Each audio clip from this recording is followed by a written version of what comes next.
aún así, la hayamos lanzado así la piedra haya entrado con una velocidad, recordemos que la aceleración, ¿qué es? La aceleración es digamos, como esa fuerza que adquiere un cuerpo bueno, o de velocidad, no sé cómo quieran decirle, al momento, digamos, como cuando ustedes van en una moto o un carro y aceleran. Eso es una aceleración, ¿listo? Es, digamos, se le implica una velocidad en cierto tiempo fuera del tiempo normal, ¿sí? Digamos, yo voy a una velocidad constante, no sé, 20 kilómetros por hora, digamos, y acelero, y es la velocidad que implico en un tiempo determinado, ¿listo? Esa es la aceleración. Entonces, ¿qué pasa? Cuando digamos, la piedra va cayendo, hay una velocidad, es que no sé cómo hacerlo, hay una velocidad que es la fuerza de resistencia y el peso, ¿cierto? Pero cuando inicia, ¿qué pasa? Va a ser, digamos, la fuerza de resistencia va a ser muchísimo menor que el peso, pero a medida que digamos, la piedra va bajando por el agua, la fuerza de resistencia va aumentando porque el agua va deteniéndola. Entonces, ustedes tienen que pensar eso como cuando, digamos, o sea, como en fuerza, ¿sí? O sea, no se imaginen tanto como, es que es que aquí tienen que, digamos, tener esa comprensión de la fuerza. Entonces, digamos, acá, si la fuerza o la aceleración es constante, ¿qué pasaría? Si la aceleración fuera constante, la piedra tendría tanto la misma velocidad acá, la misma fuerza acá, e incluso tendría un poquito más de fuerza acá. ¿Por qué? Porque la aceleración que va a implicar, digamos, cuando ustedes van en una moto o en un carro y aceleran, ¿qué ganan? Velocidad. Velocidad, ¿cierto? Entonces, si la aceleración fuera constante, ¿qué pasaría? ¿Ganaría más velocidad o se Ganaría, mantendría la misma? Se ga- mantiene. no se mantendría porque es que está acelerando. O sea, recordemos que la palabra aceleración es sumar velocidad. Entonces, si hay una aceleración constante, no más, O sea que eh, siempre va a estar la aceleración. más o menos. Bueno, recordemos que ya descartamos esta. Entonces, bueno, de nuevo, la aceleración entonces, recordemos que es lo que va a hacer que este cuerpo gane velocidad, ¿cierto? Entonces, si nosotros tenemos un cuerpo con aceleración constante, digamos, en el caso de una moto, yo sé que todos conocen una moto y yo sé que cuando saben que cuando se hace esto es acelerar, ¿cierto? Entonces, la aceleración constante sería a fondo. ¿Qué pasaría? ¿Tendría la misma velocidad? Se pica, No. Te pica en pocas palabras, es decir, que va a mantener la misma velocidad. No. No, va No, a sí, aumentar cada vez más. va a aumentar cada vez mayor. Pero va a llegar a un tope, ¿no? Sí, pero es que no Pero estamos en este hablando, caso no. no donde hay que estamos meterle hablando, no tercera. estamos Es que no hablando de, estamos hablando de motos, estamos eh, hablando de sí, aceleración. Ah, ya entiendo. es análogo, simplemente es como un Ya, ejemplo ya entendí, ya similar a entendí. Ya eso. entendí. ¿Listo? Sí, ya Entonces, entendí. si la aceleración es constante, obviamente en la moto hay un tope, pero en este caso, si la aceleración fuera constante, ¿habría un tope de velocidad? No, porque siempre va a estar acelerando y acelerando y acelerando y acelerando. Siempre va a estar acelerando, ¿cierto? Entonces, ¿qué quiere decir esto? Que esta aceleración sería constante. No, No, ¿cierto? ¿Por qué? Porque la piedra a medida que va bajando va perdiendo velocidad. O sea, es totalmente contrario incluso a una aceleración constante. Mientras que en el tercer momento, fíjense, recuerden que ustedes cuando, bueno, si han visto en física, uno, digamos, de los ejemplos más claros, o bueno, una de las cosas más claras, de hecho hay memes de eso y todo, que dice que cuando, bueno, sale una persona diciendo, ay, te amo con todas las fuerzas de mi corazón, y que sale un meme diciendo como que la sumatoria de todas las fuerzas equivale a cero, ¿sí? No, bueno, puede que no Ah, hayan sí. visto. Sí, Bueno, si lo han visto, entonces sí, a esto va esto, ¿sí? A esto va, digamos, este momento de la piedra. La sumatoria de todas las fuerzas equivalen a cero, ¿listo? ¿Por qué? ¿Cuántas fuerzas tiene esto? Solo tiene dos fuerzas, la fuerza de resistencia y el peso, ¿cierto? Entonces, ¿qué pasa? Fíjense acá que están equiparando que esto tiene la misma distancia en cuanto a fuerza nos referimos. Obviamente esto no es una distancia, ¿no? Es, digamos, es un vector de fuerza, pero están diciéndonos que es la misma, que están equiparadas. Es decir, que está ejerciendo la misma fuerza de resistencia que la misma fuerza de peso, ¿cierto? Esas son sumatorias de las únicas fuerzas que hay. Es decir, que estas sumatorias de fuerzas equivalen a, 0. por tanto, es nula. ¿Listo? O sea, aquí sería de nuestra O respuesta. sea, el amor de ella nulo. ¿Cómo?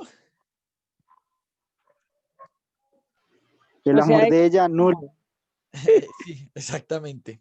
Entonces, fíjense que realmente eso, viéndolo desde el punto, pues, ya más profundo es la física, ¿sí? Pero viéndolo desde un punto, chicos, más, digamos, de uno, ustedes simplemente boten una piedra al agua, o ustedes lo habrán hecho alguna vez, o cuando, digamos, se ven en las películas cuando botan piedras o monedas al agua, que ya va perdiendo velocidad a medida que va bajando, ¿cierto?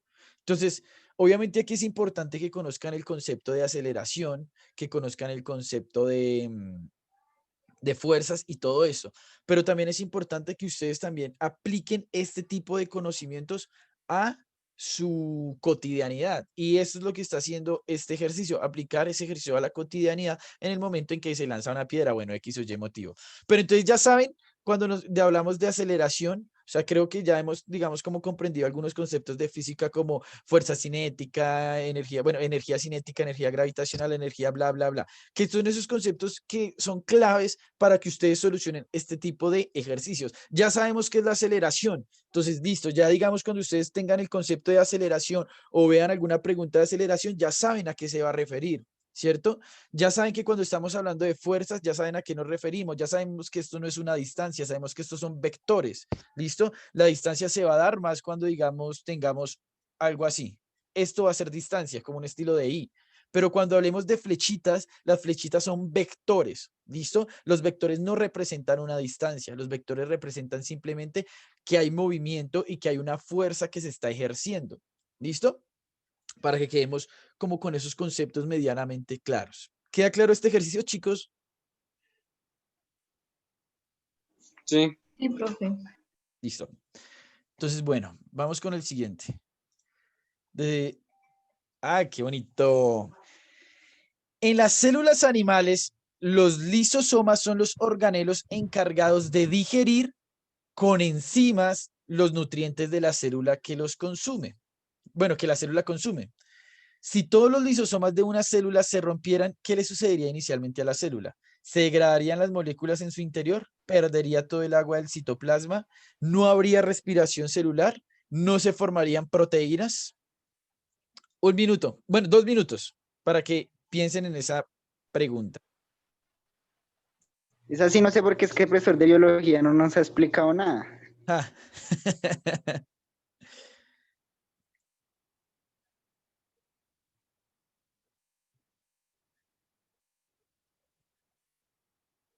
¿Cuánto tiempo tenemos? ¿2 2 minutos? minutos, sí. Entonces, ¿qué tienen que hacer en estos 2 minutos? Pues principalmente hacer una lectura de esto, bien hechecita. La verdad, Recordar. yo no sé, para mí son todas las anteriores. Entonces, no, recuerden su biología de décimo, yo creería, o de noveno, bueno, de noveno y de décimo, pero principalmente de décimo. ¿Mm? También biología de séptimo. El También, profesor no explicaba nada. No bueno, teníamos profesor. entonces ustedes tienen que tener en cuenta, chicos, bueno, entonces tienen que leer sobre qué es una célula, tienen que leer sobre los organelos de la célula, ¿listo? Porque pues realmente esa es la parte clave de esto, ¿listo? Entonces, miremos varias cosas, chicos. Vamos a hablar entonces de la célula, ¿no? Entonces dicen que tenemos, mientras que van respondiendo en el chat. Entonces, bueno, vamos a mirar lo siguiente. Tenemos 4 respuestas. Bueno, están hablando acá de lisosomas. ¿Listo? Los lisosomas, pues entonces son los organelos encargados de digerir con enzimas los nutrientes de las que la célula consume. ¿Qué es digestión? La digestión dentro de la biología, dentro, digamos, de la parte molecular y todo eso, no se refiere a lo que nosotros hacemos de digerir, sino que esa digestión es distinta. Esa digestión es romper, en pocas palabras, ¿sí? Es deshacer, ¿vale? Bueno, en sí eso es la digestión también de nosotros, pero pues para que lo comprendamos desde ese punto de vista de ellos, porque pues nosotros la digestión la comprendemos como comer y ya, y nutrirnos, aunque porque realmente la digestión en nuestro cuerpo, ¿qué es? Es romper los alimentos, degradarlos en moléculas para así generar absorción de estos nutrientes que van a ir a la sangre, bueno, bla, bla, bla. Entonces, bueno, ¿qué pasa acá? Entonces, a ver, ¿qué se me hizo un resaltador? Aquí está. Entonces, los lisosomas, entonces son los encargados de digerir con enzimas. ¿Listo? Ya, esa sería como la palabra clave ahí. Digerir con enzimas los nutrientes, bueno, bla, bla, bla. Si todos los lisosomas de una célula se rompieran, ¿cierto? ¿Qué le sucedería inicialmente a la célula? Entonces vamos a empezar, pues obviamente con las respuestas erróneas. Vamos a empezar con la D. ¿Listo? Que los que contestaron la D deben estar diciendo, ouch. Entonces, primero, no se formarían proteínas. ¿Dónde se forman las proteínas?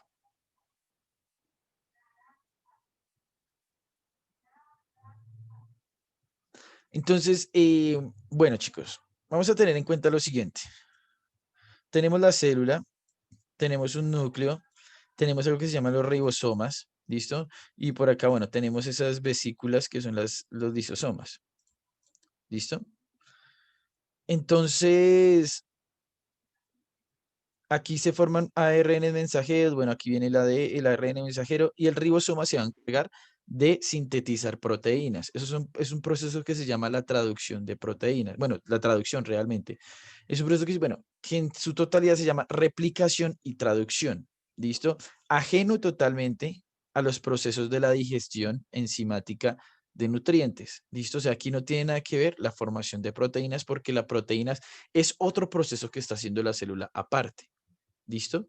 Entonces, la formación de proteínas se da principalmente por el núcleo. Bueno, realmente el núcleo forma un ARN mensajero que va a traducirse en proteínas, pero de igual forma se da inicialmente en el núcleo y luego en los ribosomas. De hecho, chicos, en una pregunta que vimos arriba, vimos eso. Si se acuerdan el dibujo de la célula y todo eso, donde el ribosoma iba a generar proteínas. ¿Listo?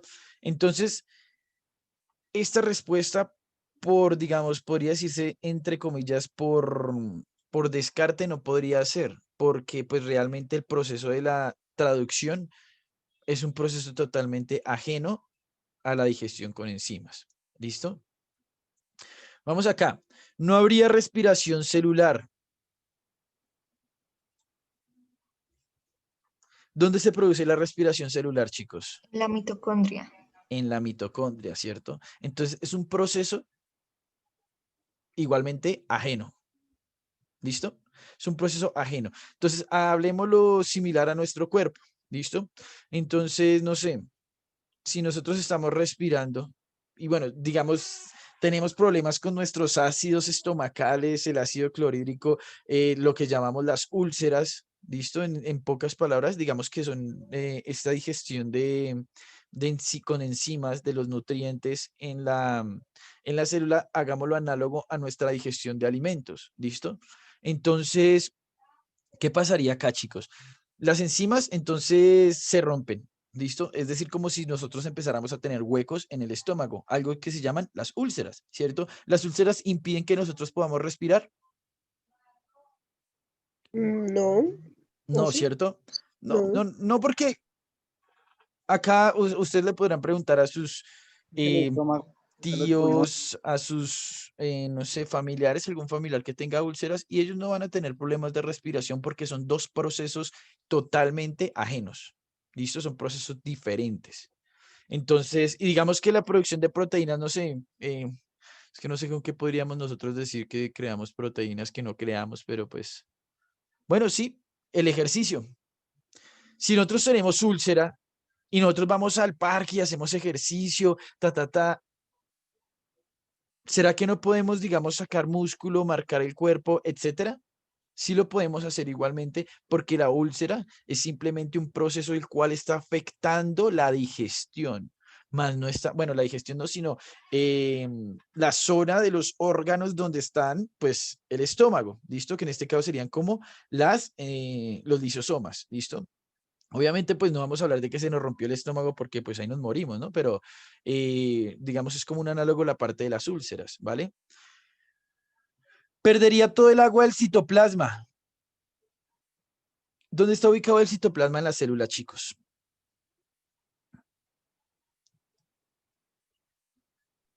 ¿Dónde está qué, profe? Es que no lo escuché bien. ¿Dónde está ubicado el citoplasma en la célula?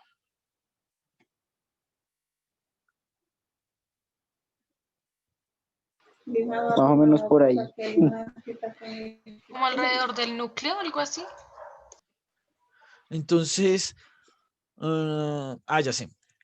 Ustedes obviamente han ido a fiestas infantiles, ustedes, bueno, o habrán comido gelatina alguna vez en su vida que tengan fruticas y todo eso, ¿cierto? Y ustedes cuando ven la gelatina, pues ven en su interior, pues las fruticas, ¿listo? Digamos que esas fruticas van a ser los organelos y el citoplasma va a ser la gelatina, ¿listo? Entonces ya, eso es citoplasma en una célula. Como la carnecita de la célula, por decirlo así. Como el tapete. Como, no más que el tapete, como el interior, ¿sí? Porque recordemos que igualmente afuera está la membrana celular, ¿sí? Más bien ese sería el tapete, la membrana celular. La carne de uno, sí, por decirlo así. Sí, como el interior de la célula, ya. Entonces, es el interior de la célula, ¿listo? Entonces, en el interior de la célula, pues obviamente dentro de la célula, así como nosotros, está formado principalmente por agua, ¿cierto? Entonces, si se rompe, digamos, por ejemplo, si se rompiera nuestro estómago, en un ejemplo, ¿explotaríamos o algo así? ¿O se perdería todo el agua de la que estamos conformados? No. No, ¿cierto? O sea, no habría lógica, ¿verdad? Entonces, bueno, igualmente si vamos, pues, literalmente al ejemplo de que se nos toteara el estómago, se nos rompiera el estómago, de igual forma, podríamos seguir haciendo ejercicio. Obviamente, yo sé que en algún momento eso nos vamos a morir, alguna vaina, pero pues, digamos, es respecto, digamos, al que son procesos totalmente distintos. ¿Listo? Entonces, podríamos seguir respirando aún con el estómago pues roto, pues yo sé que nos vamos a morir, pero es simplemente el ejemplo de los dos análogos, listo, en este caso nosotros y una célula. No perderíamos el agua que nosotros tenemos en nuestro cuerpo, porque igualmente lo que se rompió fue el estómago, ¿cierto? Se degradarían moléculas en su interior. Tal vez. Sí, sí, porque es la única que queda. Sí, Es, uno es, tiene que es, responder algo. aparte de que es la única que queda, chicos, recordemos que si nosotros se nos rompiera el estómago, por ejemplo, y nuestro ácido clorhídrico saliera a su exterior del estómago, empezaría ¿qué? A degradar lo que encontrara finalmente, ¿no? Empezaría a degradar moléculas, empezaría a degradar de todo. Empezaría a hacer una El digestión, intestino. porque es que aquí es simplemente recordar que digerir y degradar es básicamente lo mismo. ¿Listo? Porque la digestión consiste en la degradación de moléculas, bueno, de nutrientes para volverlos moléculas. ¿Listo? O también de moléculas para, bueno, en fin, es la cuestión de degradar. ¿Listo? Se hace O por sea que medio. donde ese líquido que tenemos en la panza se salga, nos mata literal, ¿no? Pues básicamente, de hecho, si usted le pregunta a una persona con úlcera cómo siente sus episodios de úlcera, ustedes le van a decir, esas personas le van a decir que es lo peor que pueden sentir en la vida. Es algo parecido a una gastritis. No sé si alguno aquí tiene gastritis. Sí. ¿Es eso cuando uno le arde la boca al estómago así? Exactamente. Es como Sí, cuando yo tengo ustedes, eso y Pero es muy horrible. fuerte y Uy, duele es mucho el horrible. estómago. exactamente, pero la úlcera es como una gastritis super saiyajin, realmente. Es una cosa más fuerte, ¿sí? Es una cosa más compleja. Entonces, nomás ustedes sienten acidez estomacal cuando comen y se van a dormir, ¿sí? Cuando ustedes, digamos, llegaban del colegio, almorzaban y se acostaban a dormir. Pues yo por lo menos hacía eso. Y cuando ustedes se despertaban, sentían la sensación de Sí, acidez estomacal. Eso es análogo a una gastritis, solo que la gastritis se sí. produce por comer en deshoras, por comer mal, etcétera, etcétera, etcétera. Y entonces, digamos, va a ser, digamos, con episodios que se repiten. Y la úlcera, pues es una vaina más dolorosa, con peores episodios y que donde no se cuide, pues puede terminar en un cáncer de estómago, ¿sí? Entonces, es eso principalmente, ¿listo? Entonces ya ustedes Entonces, ¿sí es la... ¿cuál? ¿Es la A? entonces, simplemente para que recordemos que digerir es degradar, ¿listo? Porque nosotros cuando digerimos alimentos, estamos degradando alimentos. Porque es que ustedes no es que coman y eso pase derecho, ¿no? Ahí en el estómago, por medio de ácidos estomacales o jugos del estómago o ácido clorhídrico, se coge, digamos, todos esos alimentos y lo va a ir degradando en moléculas y moléculas que pues unas se van a ir a la sangre y otras pues por excreción se van a salir del cuerpo. ¿Listo? Entonces, es para que tengamos también ese concepto de que digerir es lo mismo que degradar. ¿Listo? Listo. A ver. Chun, chun, chun. Siguiente. ¿Cuánto El, mo- tenemos? el modelo representa. Esta tiene 5 minutos. ¿Listo? Pues esta es un poquito más. No es tan complicada realmente. ¿Listo? Entonces, 5 minuticos ahí.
Listo.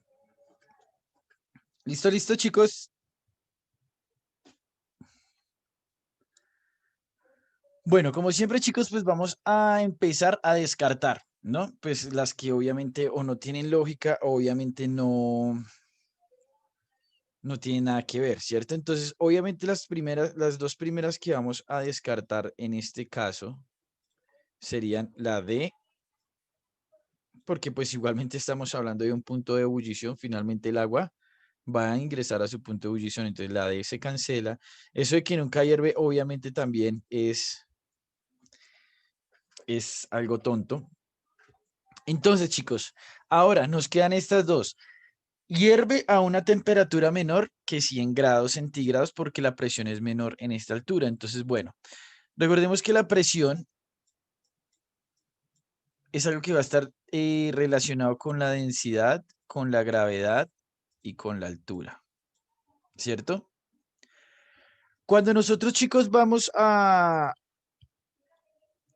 digamos, a tierra caliente, ¿nosotros qué sentimos?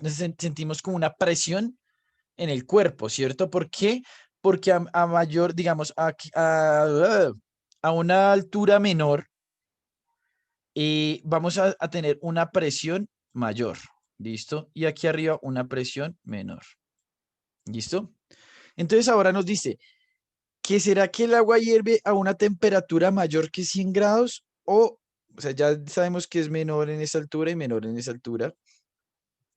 O hervirá a una temperatura menor que 100 grados.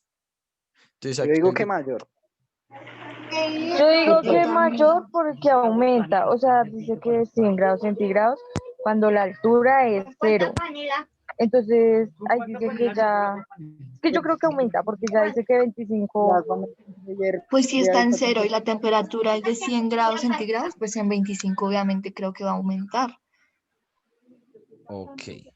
Entonces vamos a ver lo siguiente. Una olla con agua hierve a una temperatura de 100 grados cuando la altura es 0 kilómetros. 100 grados. ¿Verdad?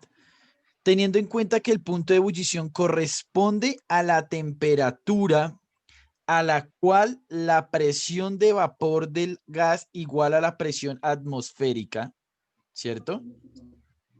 Entonces, fíjense, cuando la presión de vapor del gas igual a la presión atmosférica, ¿cierto? Entonces, ¿eso qué nos quiere decir? Que mayor.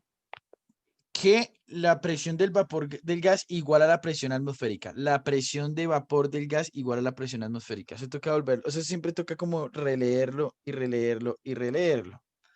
¿Cierto? Entonces, si se pone a calentar la misma cantidad de agua, bueno, cuando la presión es menor, ¿cierto? Pero de la atmósfera, obviamente estamos hablando de la presión atmosférica, ¿cierto?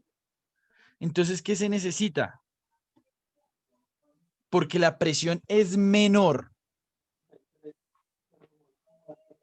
Es decir, que la presión del vapor del gas que va a igualar a esa presión atmosférica es menor.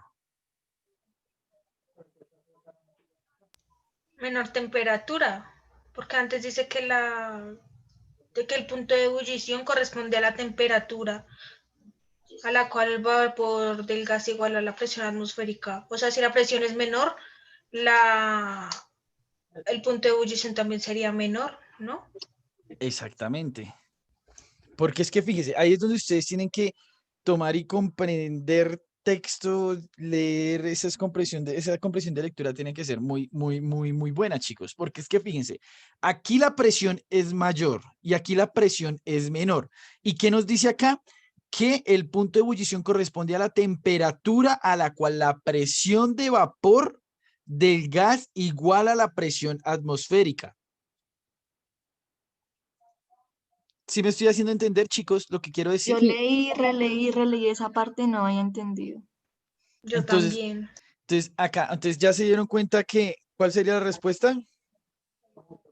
La La A, claro, porque es que fijémonos, chicos, cuando aquí está la presión es mayor, o sea, aquí la presión es mayor, pues ¿qué se necesita?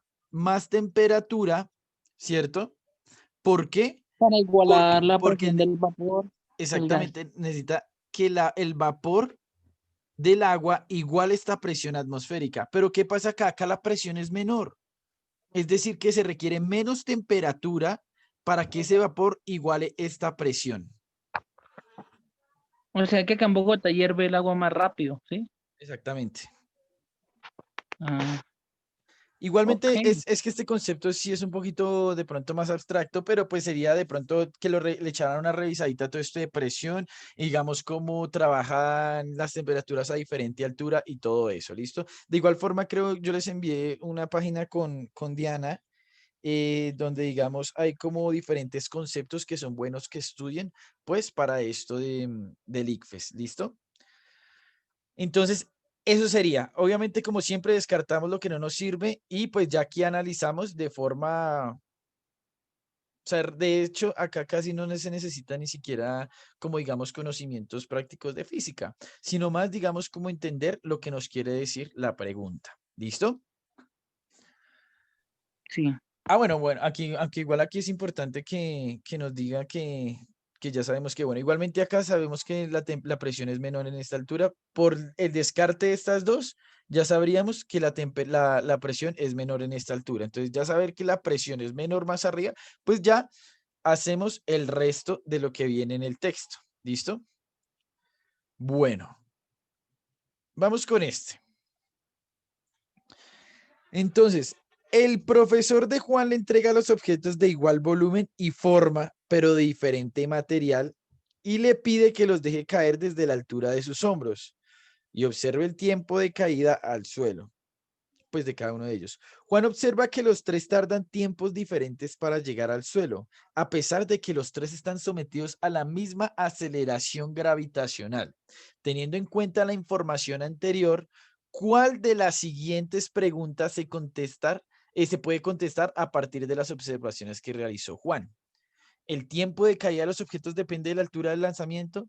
La fuerza gravitacional es proporcional a la masa de los objetos. La fuerza neta que actúa sobre cada uno de los objetos es diferente. La forma de los objetos está relacionada con diferencias en la fuerza de fricción. Entonces, van a analizarla, lo que queda de tiempo de esta sesión, y cuando se acabe el tiempo volvemos a ingresar y hacemos análisis de esta pregunta. Ah.